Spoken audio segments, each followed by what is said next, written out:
بسم اللہ الرحمن الرحیم۔ السلام علیکم، ویلکم ٹو دا کلاس 9۔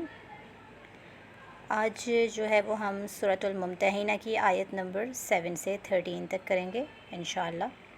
آپ کو معلوم ہے کہ لاسٹ کلاس میں ہم نے جو ہے وہ آیت نمبر 1 سے 6 تک کی تھی، اور آج جو ہے وہ ہم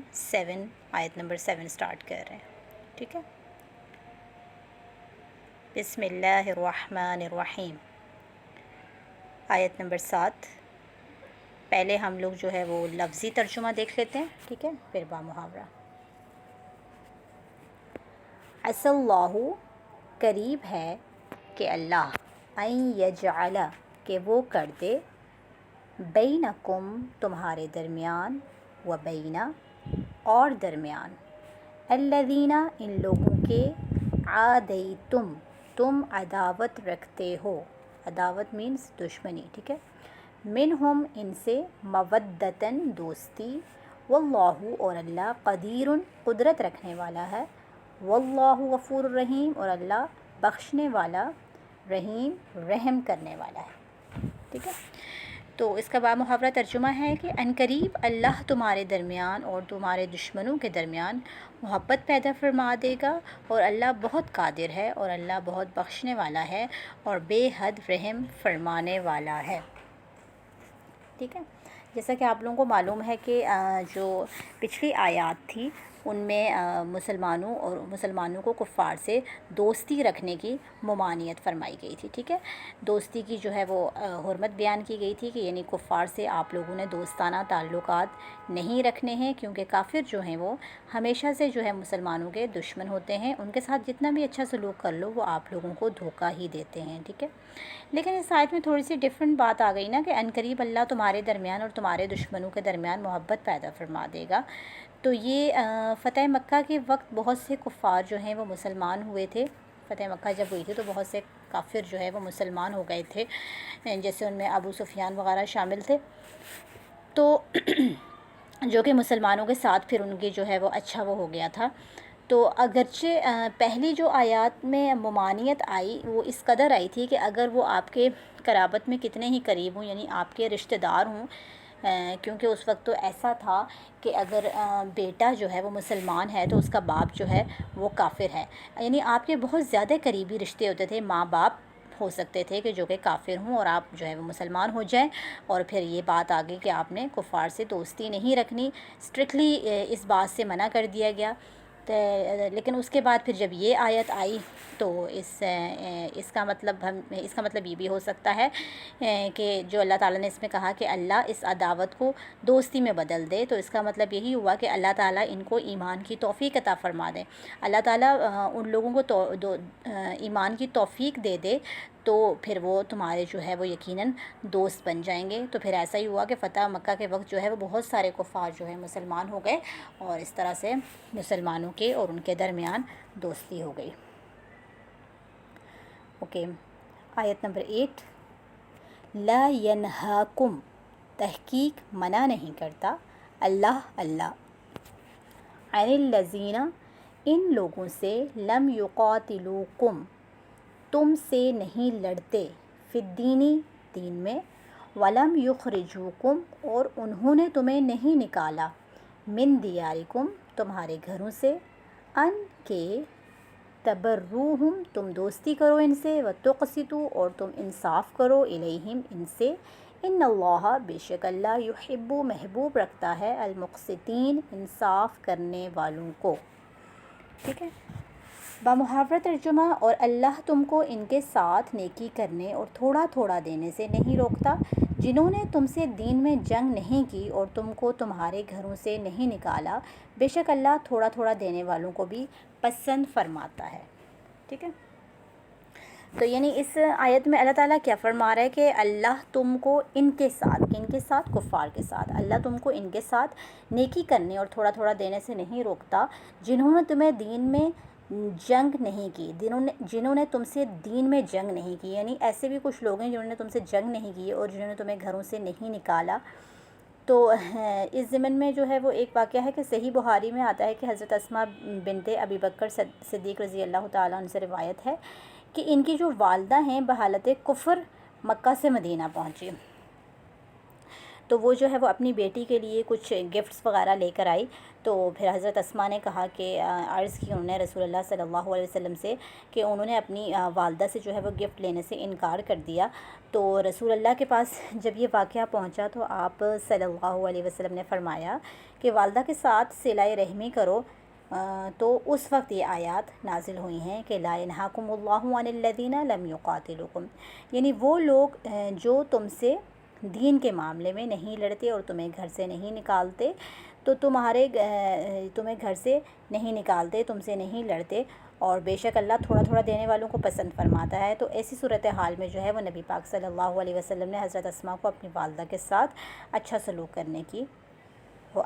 کرنے کا حکم دیا. اوکے. آیت نمبر 9. انما، اس کے سوا نہیں، ینہاکم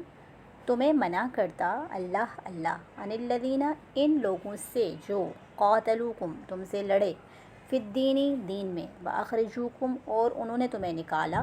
من سے دیارکم تمہارے گھروں سے، وظاہروا اور انہوں نے مدد کی، علی پر اخراجکم تمہارے نکالنے میں، ان تولوہم کہ تم دوستی کرو ان سے، ومن یتولہم اور جو ان سے دوستی رکھے گا، فاولئک تو وہی لوگ ہم الظالمون وہ ظالم ہیں. ٹھیک ہے، یعنی پہلی آیت میں یہ بات کی گئی کہ جو لوگ جو ہے وہ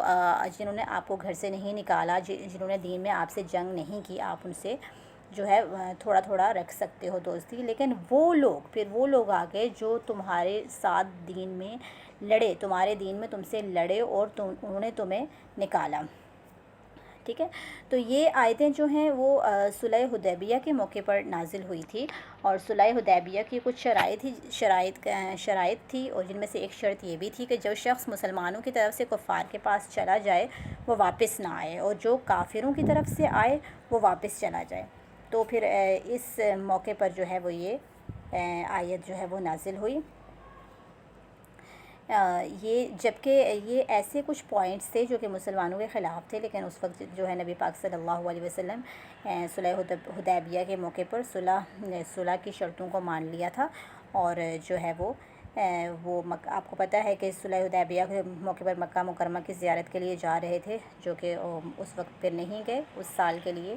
شرائط میں لکھا گیا تھا کہ اس سال وہ نہیں جا سکتے. ٹھیک ہے، تو اس آیت میں پھر یہی ہے کہ جو لوگ آپ کو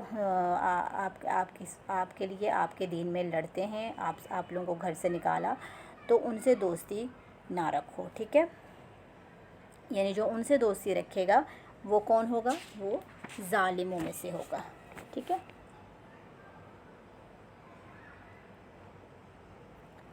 آیت نمبر 10. یا ایہا الذین اے ایمان والو، اذا جب جاءکم تمہارے پاس آئیں، المؤمنات مومن عورتیں، مہاجرات مہاجر عورتیں، فامتحنوہن تو ان کا امتحان کر لیا کرو. اللہ عالم اللہ خوب جانتا ہے، بایمانہن ان کے ایمان کو. فإن پس اگر علمتموہن تم انہیں جان لو، مؤمنات مومن عورتیں، فلا ترجعوہن تو تم انہیں واپس نہ کرو، الی الکفاری کافروں کی طرف، لا ہن وہ عورتیں نہیں، حل لہم حلال ان کے لیے، ولا ہم اور نہ وہ مرد، یحلون وہ حلال ہیں، لہن ان عورتوں کے لیے. وآتوہم اور تم ان کو دے دو، ما جو انفقوا انہوں نے خرچ کیا، ولا جناح اور کوئی گناہ نہیں، علیکم تم پر، ان تنکحوہن اور تم ان عورتوں سے نکاح کر لو، اذا آتیتموہن جب تم انہیں دے دو، اجورہن ان کے مہر، ولا تمسکوا اور تم نہ قبضہ رکھو، بعصم ناموس، کوافر کافر عورتیں، واسألوا اور تم مانگ لو، ما انفقتم جو تم نے خرچ کیا، ولیسألوا اور چاہیے کہ وہ مانگ لیں، ما جو انفقوا انہوں نے خرچ کیا، ذالکم یہ حکم اللہ اللہ کا حکم ہے، یحکم وہ فیصلہ کرتا ہے، بینکم تمہارے درمیان، واللہ علیم حکیم اور اللہ جاننے والا حکمت والا ہے. اب اس کا بامحاورہ ترجمہ دیکھ لیں کہ اے ایمان والو، جب تمہارے پاس ایمان والی عورتیں ہجرت کر کے آئیں تو ان کو آزما لیا کرو، اللہ ان کے ایمان کو خوب جانتا ہے۔ پھر اگر تم کو ان کے ایمان کا یقین ہو جائے تو پھر ان کو کفار کی طرف مت لوٹاؤ، نہ وہ مومنات کفار کے لیے حلال ہیں اور نہ وہ کفار ان مومنات کے لیے حلال ہیں، اور تم کافروں کو وہ مال دے دو جو انہوں نے ان مومنات پر خرچ کیا ہے، اور ان مومنات سے نکاح کرنے میں تم پر کوئی حرج نہیں، جبکہ تم ان کے مہر ادا کر دو، اور اے مسلمانوں تم بھی کافر عورتوں کو اپنے نکاح میں نہ روکے رکھو، اور تم نے ان کے مہر میں خرچ کیا وہ کافروں سے طلب کر لو، اور کافروں نے جو خرچ کیا وہ تم سے طلب کر لیں، یہ اللہ کا وہ حکم ہے جس کا وہ تمہارے درمیان فیصلہ کرتا ہے، اور اللہ بہت علم والا، حکمت والا ہے۔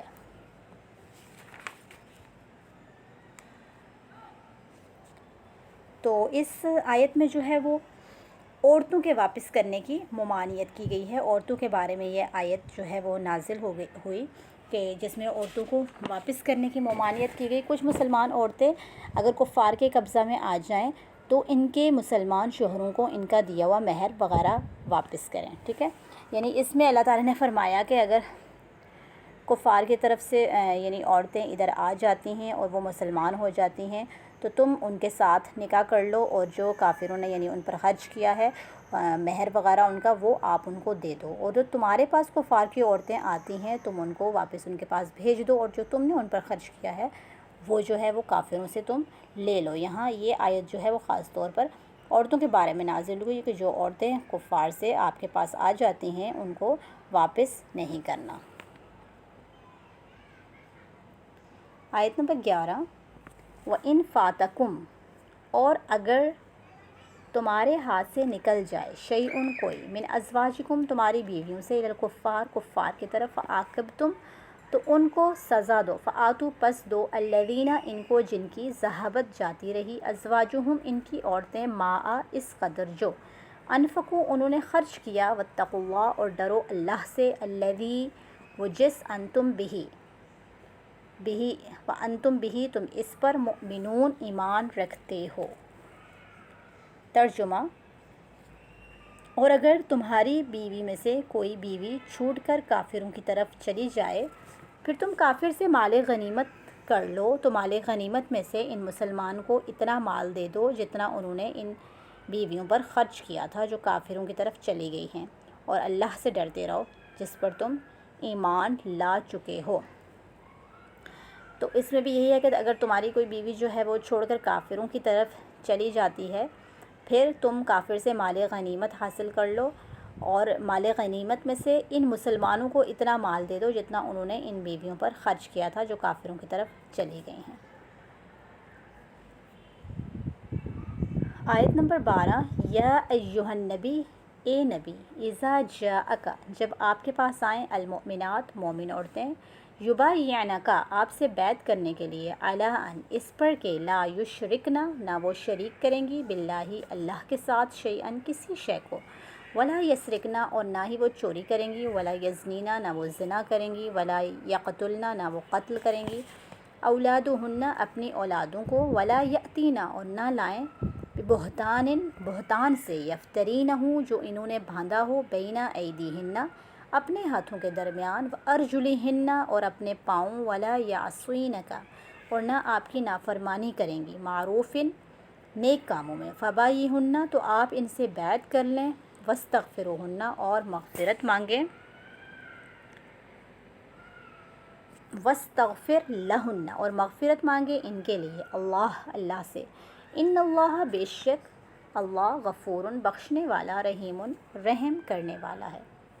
بمحاورہ ترجمہ، اے نبی مکرم جب آپ کے پاس ایمان والی عورتیں حاضر ہوں تو آپ سے اس پر بیعت کریں کہ وہ اللہ کے ساتھ کسی کو شریک نہیں کریں گی، اور نہ چوری کریں گی، اور نہ زنا کریں گی، نہ اپنی اولاد کو قتل کریں گی، اور نہ ہی اپنے ہاتھوں اور پیروں کے سامنے کوئی بہتان گھڑیں گی، اور نہ دستور کے مطابق کسی کام میں آپ کی نافرمانی کریں گی، اور آپ ان کی بیعت کر لیا کریں، اور آپ ان کو بیعت کر لیا کریں، اور آپ ان کے لیے اللہ سے مغفرت طلب کریں، بے شک اللہ بہت بخشنے والا، بے حد رحم کرنے والا ہے۔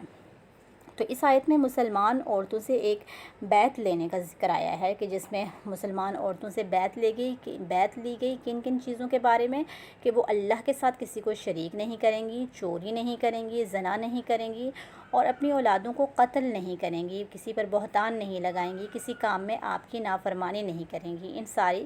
باتوں پر جو ہے ان مسلمان عورتوں سے بیعت ہوئی تھی۔ یہ خاص ان عورتوں کے لیے یہ آیت جو ہے ان کے بارے میں ان عورتوں کی بیعت کے واقعے کے بارے میں ہے۔ اور یہ بیعت ایسی نہیں تھی جیسے صحابہ کرام جو ہے وہ بیعت ہاتھ پہ ہاتھ رکھ کر کی جاتی تھی، اس طرح کی بیعت نہیں تھی۔ یقیناً ان باتوں کا جو ہے ان سے وعدہ لیا گیا تھا کہ آپ نے یہ ساری چیزیں نہیں کرنی ہیں، ان ساری چیزوں کا ایک طرح سے انہیں وعدہ کیا تھا۔ 13 یہ آخری آیت ہے آپ کی سورت کی، یا ایھا الذین، اے ایمان والو، لا تتولوا، تو دوستی نہ کرو، قوماً، وہ لوگ، غضب اللہ، اللہ نے غضب کیا، علیہم، ان پر، قد یئسوا، وہ نا امید ہو چکے، من الآخرۃ، آخرت سے، کما، جیسے، یئس الکفار، مایوس ہیں کافر، من اصحاب القبور، قبر والوں مردے سے۔ بامحاورہ، اے ایمان والو، ان لوگوں سے دوستی نہ کرو جن پر اللہ نے غضب فرمایا ہے، بے شک وہ آخرت سے مایوس ہو چکے ہیں، جیسا کہ کفار قبر والوں سے مایوس ہو چکے ہیں۔ ٹھیک ہے، تو اس آیت میں پھر یہی بات کی گئی کہ ان لوگوں سے دوستی نہ کرو جن پہ اللہ نے غضب فرمایا، جو اللہ کے ناپسندیدہ لوگ ہیں۔ ٹھیک ہے، تو بیسیکلی یہ جو سورہ مبارکہ ہے سورۃ الممتحنہ، کفار کے بارے میں اس بات کے بارے میں نازل ہوئی تھی کہ کفار سے جو ہے وہ دوستی نہ کرو۔ کفار جو ہیں وہ تمہارے کبھی بھی ہمدرد نہیں ہو سکتے، تمہارے اپنے نہیں ہو سکتے، تم جتنی بھی ان کے ساتھ اچھا سلوک کرو تو وہ تمہیں دھوکہ ہی دیں گے۔ ٹھیک ہے، تو آج جو ہے وہ ہماری یہ سورت کمپلیٹ ہو گئی ہے۔ تو اس میں سے کچھ کوسچن جو ہیں وہ نیکسٹ کلاس میں آپ کو میں کچھ کوسچن دوں گی جو آپ نے سولو کرنے ہیں، تو انشاءاللہ پھر نیکسٹ لیکچر میں ہم اپنی دوسری سورہ سٹارٹ کریں گے۔ اوکے کلاس، اللہ حافظ، جزاک اللہ، السلام علیکم۔